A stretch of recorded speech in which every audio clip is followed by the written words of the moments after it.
dumaan muna po ako sa palengke bago umuwi. Bumili ng ilang mga kailangan din po sa bahay. Sorry po.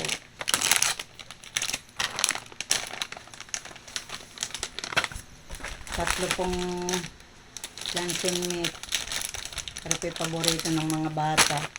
Santapa. Dila-dila. Saka po chicken nuggets. Ari po.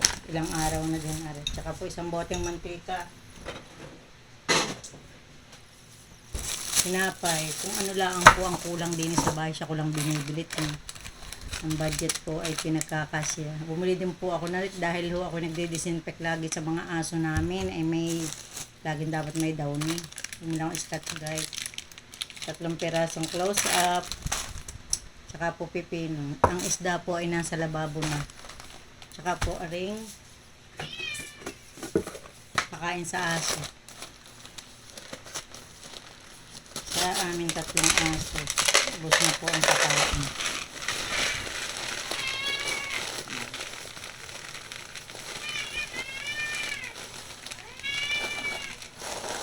Tiger Shun naman po, aring aming pusang yaw ng yaw din sa aking paanan ay mga tinik-tinik po ang aking pinapakain din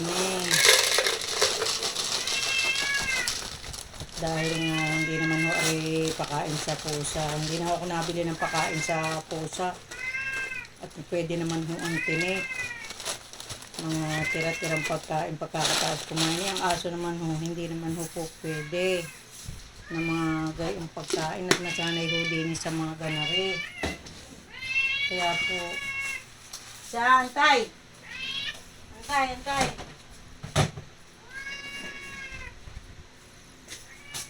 Ilalagay ko muna po sa rep.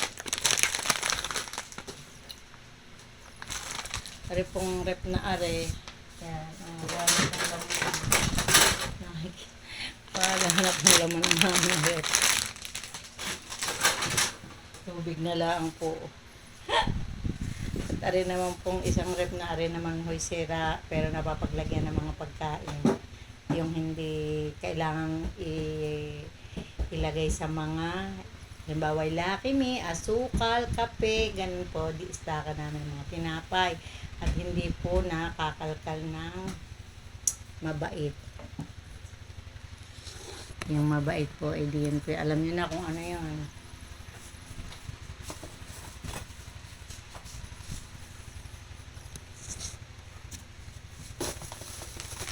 Aking mga lalagyan ng pagkain. Ilalagay ko din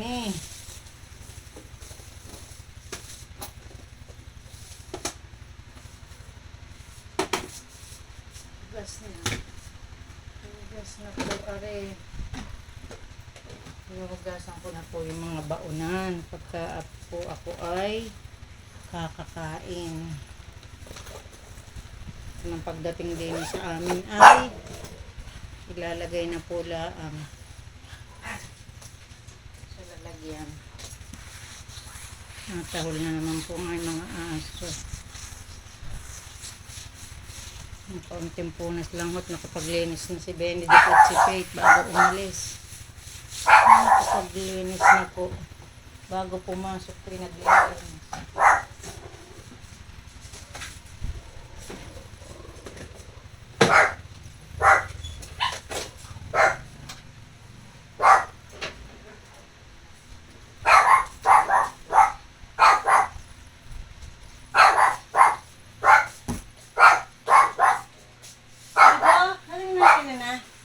Hari na po si Papa Uji, mga gaho. At ari po ay mamaya ay sila ho ay may seminar sa Baguio, kaya ho maagang dumating. Ba't maagang Papa Uji? Kaya pala natahol. Napakita ko sa inyo. May nagbigay ho kasamahan ko sa trabaho. Wala ko kasi kay Benedict, hindi na ako bibili. Ang totoo niyan, wala akong mabili sa RGO. At dahil nga ubusan ang mga pampi sa daming nabili. Ay di are, binigay ko. Kabait naman ho ni Sir Pat. Thank you, Sir Pat. Sa bigay mo. Pampi para kay Benedict. Katuwa naman si Sir.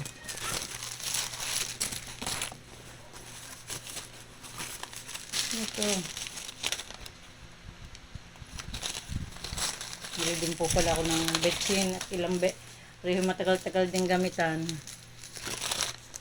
Tagal-tagal ho din gamitan are. Pa ang aga ikaw? Pa. Obi ako. Kaya pala obi daw siya. Anong oras ang alis niya, pa? Alas 6 ngayon?